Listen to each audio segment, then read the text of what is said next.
Hello ಸ್ನೇಹಿತರೆ, Kannada mister info ಚಾನಲ್ಗೆ ನಿಮಗೆಲ್ಲರಿಗೂ ಸ್ವಾಗತ. ಇವತ್ತು ನಾನು ಒಂದು ಹಾರರ್ ಸ್ಟೋರಿನ ನಿಮಗೋಸ್ಕರ ಎಕ್ಸ್ಪ್ಲೇನ್ ಮಾಡ್ತೀನಿ. ಆ ಹಾರರ್ ಸ್ಟೋರಿ ಹೆಸರು ಕೊರಿವಿ ದಯ್ಯಂ ಅಂತ. ಈ ದೆವ್ವದ ಬಗ್ಗೆ ನಿಮಗೆ ಗೊತ್ತಿರಲಿಕ್ಕಿಲ್ಲ, ಯಾಕಂದರೆ ಇದು ನಮ್ಮ ರಾಜ್ಯದಲ್ಲ, ಆಂಧ್ರ ಪ್ರದೇಶದಲ್ಲಿ ತುಂಬ ಫೇಮಸ್ ಆದಂಥ ದೆವ್ವ ಇದು. ನಿಮಗೆ ಖಂಡಿತವಾಗಿ ಒಂದು ಕತೆ ಇಷ್ಟ ಆಗುತ್ತೆ. ಒಂದು ವೇಳೆ ಇಷ್ಟ ಆದರೆ ಲೈಕ್ ಮಾಡಿ. ಸೊ ಹಾಗಾದರೆ ಹೆಚ್ಚಿನ ಟೈಮ್ ವೇಸ್ಟ್ ಮಾಡದೆ ಸೀದಾ ಈ ಕತೆಗಡೆ ಹೋಗೋಣ. ಆಂಧ್ರ ಪ್ರದೇಶದ ಈ ಕೊರಿವಿ ದಯ್ಯಂನ ಕಥೆಯನ್ನು ಆ್ಯಕ್ಚುಲ್ ಆಗಿ ಅದರ ಪಾಸ್ಟ್ ಏನು ಅಂತ ಹೇಳೋ ಮುಂಚೆ ನಿಮಗೆ ಈ ಕೊರಿವಿ ದಯ್ಯಂನ ರಿಯಲ್ ಆಗಿ ನೋಡಿದ ಒಬ್ಬ ವ್ಯಕ್ತಿಯ ನೈಜ ಕಥೆನ ತಿಳಿಸಿಕೊಡ್ತೀನಿ. ಆಂಧ್ರ ಪ್ರದೇಶದಲ್ಲಿ ಈ ಒಂದು ಘಟನೆ ಆ ಒಂದು ಟೈಮಲ್ಲಿ ತುಂಬಾನೇ ಫೇಮಸ್ ಆಗಿತ್ತು. ಇದು 100% ಸತ್ಯವಾದ ಕತೆ. ಆ ಒಂದು ಟೈಮಲ್ಲಿ ಆಂಧ್ರದ ಯಾವ ಊರಲ್ಲಿ ಕೇಳಿದ್ರು ಕೂಡ ಈ ಕೊರಿವಿ ದಯ್ಯಂನ ಮಾತು ತುಂಬ ಫೇಮಸ್ ಆಗಿತ್ತು. ಮಕ್ಕಳಿಂದ ಹಿಡಿದು ಮುದುಕರವರೆಗೆ ಕೂಡ ಎಲ್ಲರೂ ಈ ಒಂದು ದೆವ್ವಕ್ಕೆ ತುಂಬಾ ಭಯಪಡ್ತಿದ್ರು. ಯಾವ ರೀತಿ ನಮ್ಮಲ್ಲಿ ನಾಳೆ ಬಾ ಎಂಬ ಸ್ತ್ರೀ ಗೋಷ್ಠಿತ್ತೋ ಅದೇ ರೀತಿ ಆ ರಾಜ್ಯದಲ್ಲಿ ಕೊರಿವಿ ದಯ್ಯಂ ತುಂಬಾ ಫೇಮಸ್ ಆಗಿತ್ತು. ಆಂಧ್ರ ಪ್ರದೇಶದ ಒಂದು ಊರಲ್ಲಿರೋ ಒಬ್ಬ ಹುಡುಗ ಹಾಗೆ ಅದೇ ರಾಜ್ಯದ ಮತ್ತೊಂದು ಊರಲ್ಲಿರೋ ಒಬ್ಬ ಹುಡುಗಿ ಮಧ್ಯೆ ಪ್ರೀತಿ ಶುರುವಾಗಿತ್ತು. ಅವ್ರು ಆ್ಯಕ್ಚುಲಿ ತುಂಬ ವರ್ಷಗಳಿಂದ ಪ್ರೀತಿ ಮಾಡ್ತಿದ್ರು. ವಿದ್ಯಾಭ್ಯಾಸ ಮಾಡ್ತಿರುವಾಗ ಅವರಿಬ್ಬರು ಒಂದೇ ಕಾಲೇಜಲ್ಲಿ ಓದ್ತಿದ್ದ ಕಾರಣ ಅವರಿಬ್ಬರ ಮಧ್ಯೆ ಸ್ನೇಹ ಆಗಿ ಅನಂತರ ಆ ಸ್ನೇಹ ಪ್ರೀತಿಯಾಗಿ ಇವಾಗ ಆ ಒಂದು ಪ್ರೀತಿಗೆ ಬರೋಬ್ಬರಿ 2 ವರ್ಷ ಆಗಿತ್ತು. ಸೊ ಆ ಹುಡುಗ ತಾನು ಕಲ್ತಾದ ನಂತರ ಒಂದು ಕಂಪ್ನಿಗೆ ಜಾಯ್ನ್ ಆಗಿ ವರ್ಕ್ ಮಾಡ್ತಿರ್ತಾನೆ. ಬಟ್ ಆ ಹುಡುಗಿ ಮಾತ್ರ ತನ್ನ ಮನೇಲಿದ್ದಿರ್ತಾಳೆ. ಕಾಲೇಜಲ್ಲಿರುವಾಗ ಅವರಿಬ್ಬರು ಪದೇ ಪದೇ ಮೀಟ್ ಆಗ್ತಿದ್ರು, ಹಾಸ್ಟೆಲಲ್ಲಿ, ಕ್ಯಾಂಟೀನಲ್ಲಿ, ಆ ರೀತಿ ಅಲ್ಲ. ಬಟ್ ಇವಾಗ ಆ ಹುಡುಗಿ ಮನೇಲಿದ್ದ ಕಾರಣ ಅವನಿಗೆ ಮೀಟ್ ಆಗಲಿಕ್ಕೆ ತುಂಬಾ ಕಷ್ಟ ಆಗ್ತಿತ್ತು. ಹೀಗಿರುವಾಗ ಒಂದಿನ ಹುಡುಗ ಆ ಹುಡುಗಿಗೆ ಅಪ್ರೋಚ್ ಮಾಡ್ತಾನೆ, ನಾನಿನ್ನ ನೋಡಲಿಕ್ಕೆ ನಾಳೆ ರಾತ್ರಿನೇ ನಿಮ್ಮೂರಿಗೆ ಬರ್ತಿದ್ದೇನೆ, ನೀನಂಗೆ ಸಿಗಬೇಕು ಅಂತ. ಬಟ್ ಆ ಹುಡುಗಿ ಅಪೋಸ್ ಮಾಡ್ತಾಳೆ.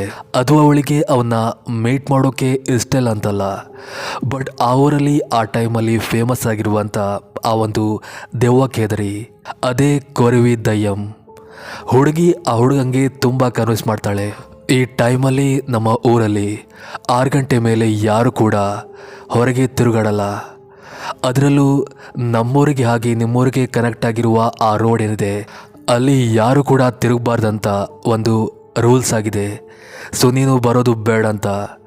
ಬಟ್ ಆ ಹುಡುಗ ಮಾತ್ರ ಎಷ್ಟೇ ಕನ್ವಿನ್ಸ್ ಮಾಡ್ರೂ ಅವನು ಒಪ್ಪದೆ ಅದೇ ರಾತ್ರಿ ಕಾರ್ ತಗೊಂಡು ಹೊರಡು ಬರ್ತಾನೆ.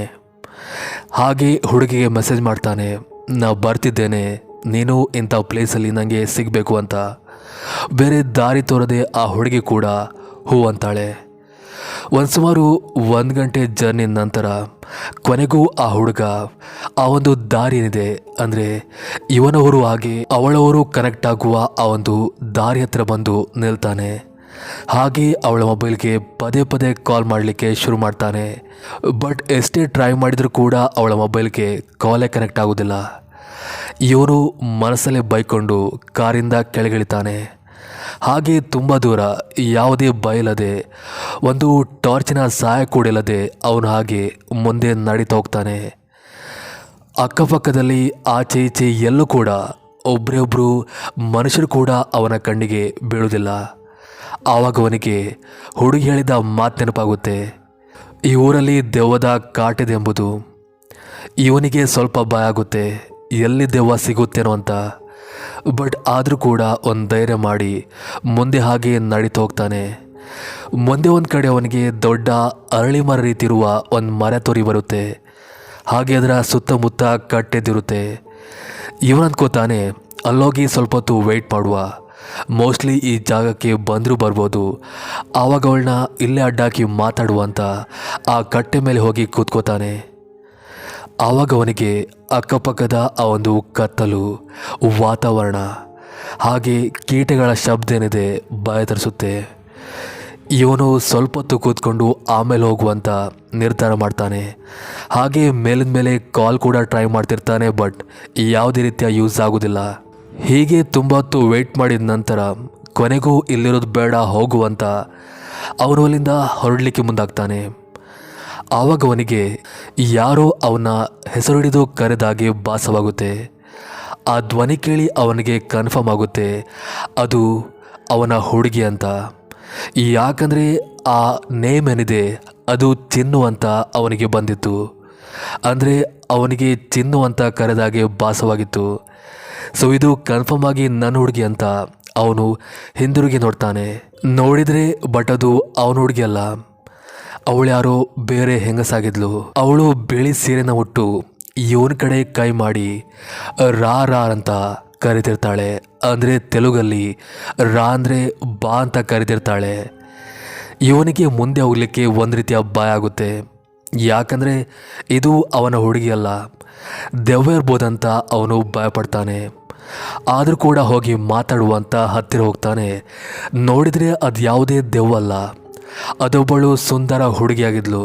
ಇವನು ಅವಳ ಸೌಂದರ್ಯಕ್ಕೆ ಮಾರು ಹೋಗಿ ಅವಳ ಹತ್ತಿರ ಮಾತಾಡುವಂತ ಹಾಗೆ ಮುಂದೆ ಮುಂದೆ ಹೋಗ್ತಾನೆ.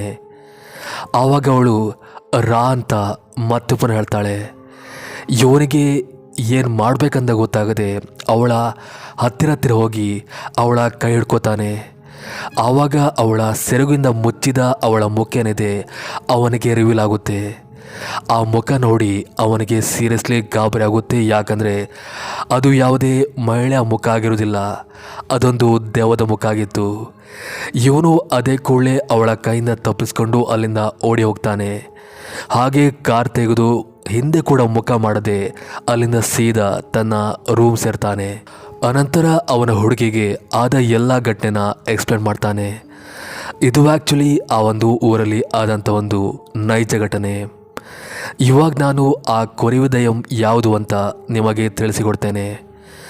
ನಮ್ಮ ಬೆಂಗಳೂರಲ್ಲಿ ಒನ್ ಟೈಮಲ್ಲಿ ನಾಳೆ ಬಾ ಎಂಬ ಗೋಸ್ಟ್ ಫೇಮಸ್ ಆಗಿತ್ತು. ಸೊ ಅದೇ ರೀತಿ ಆಂಧ್ರದಲ್ಲಿ ಈ ಒಂದು ಗೋಸ್ಟ್ ಫೇಮಸ್ ಆಗಿತ್ತು.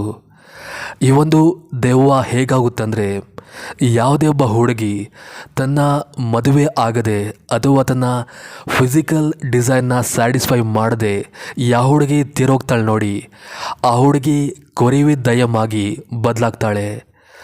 ಹಾಗೆ ಆ ಹುಡುಗಿ ದೆವ್ವ ಏನಿದೆ ಅಂದರೆ ಕೊರಿವಿ ದೆಯ್ಯಂ ದೆವ್ವ ಏನಿದೆ ಅದಕ್ಕೆ ಊರೊಳಗೆ ಎಂಟ್ರಿ ಆಗಲಿಕ್ಕೆ ಅವಕಾಶ ಇದ್ದಿರೋದಿಲ್ಲ. ಯಾಕಂದರೆ ಊರೊಳಗೆ ಟೆಂಪಲ್ ಇದ್ದಿರೋದರಿಂದ ಅದು ಟೆಂಪಲ್ ಒಳಗೆ ಎಂಟ್ರ್ ಆಗೋದಿಲ್ಲ. ಯಾವಾಗಲೂ ಒಂದು ಊರಿಂದ ಮತ್ತೊಂದು ಊರಿಗೆ ಕನೆಕ್ಟ್ ಆಗುವಂಥ ರಸ್ತೆ ಅಥವಾ ಖಾಲಿ ಜಾಗದಲ್ಲಿ ಯಾವಾಗಲೂ ಅದು ತಿರುಗುತ್ತಿರುತ್ತೆ. ಹಾಗೆ ಆ ದಾರಿಲಿ ರಾತ್ರಿ ಹೊತ್ತಲ್ಲಿ ಮಾತ್ರ ತಿರುಗೋವರಿಗೆ ಅದು ತೊಂದರೆ ಕೊಡುತ್ತೆ. ಯಾಕಂದರೆ ಅದಕ್ಕೆ ಹಗಲೊತ್ತಲ್ಲಿ ತಿರುಗಾಡಲಿಕ್ಕೆ ಶಕ್ತಿ ಇದ್ದಿರೋದಿಲ್ಲ. ಹಾಗೆ ಆ ದೆವ್ವ ಇಫ್ ಇನ್ ಕೇಸ್ ಯಾರನ್ನಾದರೂ ನೋಡಿದರೆ ಅದು ರಾ ಅಂತ ನಮ್ಮನ್ನು ಕರೆಯುತ್ತೆ. ಆವಾಗ ನಾವು ಅದಕ್ಕೆ ಯಾವಾಗ ಆ ದೆವ್ವ ನಮಗೆ ರಾ ಅಂತ ಕರೆಯುತ್ತೋ ಆವಾಗ ನಾವು ಅದಕ್ಕೆ ಉತ್ತರ ಕೊಡಬಾರ್ದು, ಅದರ ಹತ್ತಿರ ಹೋಗಬಾರ್ದು. ಅದರ ಬದಲಾಗಿ ರೇಪು ವಾಸ್ತ ಅಂತ ಅನ್ನಬೇಕು. ರೇಪು ವಾಸ್ತ ಅಂದರೆ ನಾನು ನಾಳೆ ಬರ್ತೇನಂತ. ಹಾಗೆ ಇಲ್ಲಿ ಮತ್ತೊಂದು ಕಂಡೀಷನ್ ಇದೆ. ನಾವು ಅದಕ್ಕೆ ಉತ್ತರವಾಗಿ ರೇಪು ವಾಸ್ತ ಅಂತ ಅಂದಾಗ ನಮ್ಮ ಮುಖದಲ್ಲಿ ಭಯ ಇರಬಾರ್ದು. ನಾವು ತುಂಬ ಕಾನ್ಫಿಡೆಂಟ್ ಆಗಿ ಹೇಳಬೇಕು. ಯಾವಾಗ ನಾವು ಸುಳ್ಳು ಹೇಳ್ತೀವಂತ ಅದಕ್ಕೆ ಗೊತ್ತಾಗುತ್ತೋ ಆವಾಗ ಅದು ನಮ್ಮನ್ನು ಕೊಲ್ಲೋ ಚಾನ್ಸ್ ಇರುತ್ತೆ. ಸೊ ಅದಕ್ಕೆ ನಾವು ತುಂಬ ಕಾನ್ಫಿಡೆಂಟಾಗಿ ಉತ್ತರ ಕೊಡಬೇಕಂತ ಹೇಳ್ತಾರೆ. ಸೊ ಆ ಹುಡುಗಂಗೆ ಇದ್ಯಾವುದು ಕೂಡ ಗೊತ್ತಿರದ ಕಾರಣ ಅವನು ಆ ದೆವ್ವದ ಕೈಯಲ್ಲಿ ಸಿಕ್ಕಾಕೊಂಡು ಸ್ವಲ್ಪದರಲ್ಲೇ ಬಚಾವಾಗಿ ಬಂದಿದ್ದ. ಸೊ ಇದು ಆ್ಯಕ್ಚುಲಿ ಆಂಧ್ರದಲ್ಲಿ ಈಗಲೂ ಕೂಡ ಫೇಮಸ್ ಆಗಿರುವಂಥ ಕೊರಿವಿ ದೆಯ್ಯಂನ ಒಂದು ನೈಜವಾದ ಘಟನೆ. ನಿಮಗೆ ಈ ಕತೆ ಇಷ್ಟ ಆಯಿತು ಅಂದ್ಕೋತೀನಿ. ಸೊ ಇದಿಷ್ಟು ಇವತ್ತಿನ ಮತ್ತೊಂದು ಕತೆ ಒಟ್ಟಿಗೆ ಮತ್ತೆ ಸಿಗ್ತೀನಿ. ಅಲ್ಲಿವರೆಗೂ ಥ್ಯಾಂಕ್ ಯು ಫಾರ್ ವಾಚಿಂಗ್.